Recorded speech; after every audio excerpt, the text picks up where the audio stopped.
एक बार की बात है, केरल के एक छोटे से शहर में सुल्तान नामक एक डरावना कब्रिस्तान था।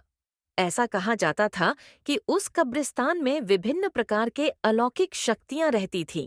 एक चांदनी रात को बिली, लुसी और रोहित, तीन दोस्त कब्रिस्तान के किनारे पर एकत्रित हुए।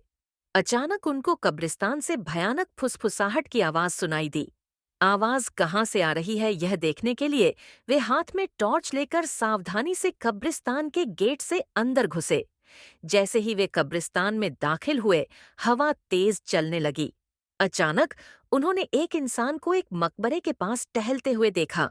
वो उदास और खोया हुआ दिखाई दिया, इसलिए बिली, लुसी और रोहित उसके पास आए और पूछा, कौन हो तुम और इतनी रात को यहाँ क्या कर रहे हो? तो उसने जवाब दिया कि मैं एक आत्मा हूँ और मेरा नाम अकबर है। अकबर ने उन्हें उस भयानक अभिशाप के बारे में बताया जो इस कब्रिस्तान के सभी आत्माओं को परेशान करता था। हर रात एक प्राचीन चुड़ैल जागती थी और कब्रिस्तान पर जादू करती थी और अकबर जैसी मासूम आत्माओं को अपने वश में कर लेती थी। अभिशाप को तोड़ने का एकमात्र तरीका कब्रिस्तान के पीछे जंगल में एक पेड़ के नीचे छिपी हुई मंत्र पुस्तिका को ढूंढना और आधी रात से पहले उसे नष्ट करना था। जादुई पुस्तक ढूंढने की दृढ़ संकल्प लेकर बहादुर तिकड़ी अपने मिशन पर निकल पड़ी। उन्होंने अंधेरे में मकबरों के बीच रास्ता खोजा जंगल में जाने के लिए और इस बात का ध्यान रखा कि आराम करने वाली आत्माओं को परेशान न किया जाए।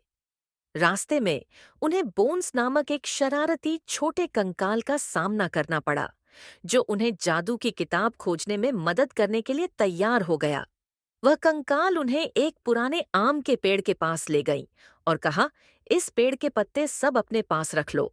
अगर ये पत्ता तुम्हारे पास रहेगा तो वह चुड़ैल तुम्हारा कुछ नहीं बिगाड़ सकती और ये पत्ता तुम्हें जादुई किताब हासिल करने में मदद करेगा। यह कहकर वह कंकाल वापस कब्रिस्तान की तरफ चला गया। आम के पत्ते को अपने हाथ में लेकर तीन दोस्त जादुई किताब ढूंढने लगे। बहुत ढूंढने के पश्चात जंगल में एक झील के अंदर उन्हें क्षमता हुआ कुछ दिखाई दिया। रोहित को तैरना आता था तो उसने झील के अंदर जाकर वह चमकता बॉक्स ले आया। जैसे ही आम के पत्ते को बॉक्स के ऊपर रखा, वैसे ही बॉक्स खुल गया और चमकती जादुई किताब बाहर निकल आई। आधी रात करीब आते ही वे तीनों अपने हाथों में जादू की किताब लेकर श्राप को तोड़ने के लिए कब्रिस्तान की तरफ बढ़े। कब्रिस्तान में आकर वे किताब को खोले और एक प्राचीन मंत्र का पाठ किया। मंत्र पाठ करते ही जमीन कांपने लगी और कब्रिस्तान में एक तेज रोशनी छा गई। वह चुड़ैल जाग गई और गुस्से में दिखाई दी, लेकिन उसकी शक्ति धीरे धीरे कमजोर हो रही थी। उसने बिली, लुसी और रोहित को जादुई किताब पढ़ने से रोकने के लिए अपनी जादुई शक्ति का प्रयोग किया, लेकिन उन तीनों पर कोई असर नहीं हुआ, क्योंकि तीनों के पास आम के पत्ते थे जो उनकी रक्षा कर रहे थे। धीरे धीरे चुड़ैल की सारी शक्ति खत्म हो गई और चुड़ैल भस्म हो गई। इस तरह बिली, लुसी और रोहित ने कब्रिस्तान में फंसी हुई आत्माओं को मुक्त किया और कब्रिस्तान में फिर से शांति छा गई। वह चुड़ैल जाग गई और गुस्से में दिखाई दी, लेकिन उसकी शक्ति धीरे धीरे कमजोर हो रही थी।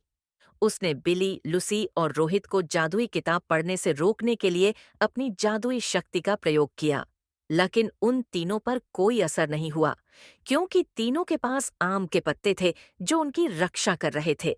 धीरे धीरे चुड़ैल की सारी शक्ति खत्म हो गई और चुड़ैल भस्म हो गई। इस तरह बिली, लुसी और रोहित ने कब्रिस्तान में फंसी हुई आत्माओं को मुक्त किया और कब्रिस्तान में फिर से शांति छा गई।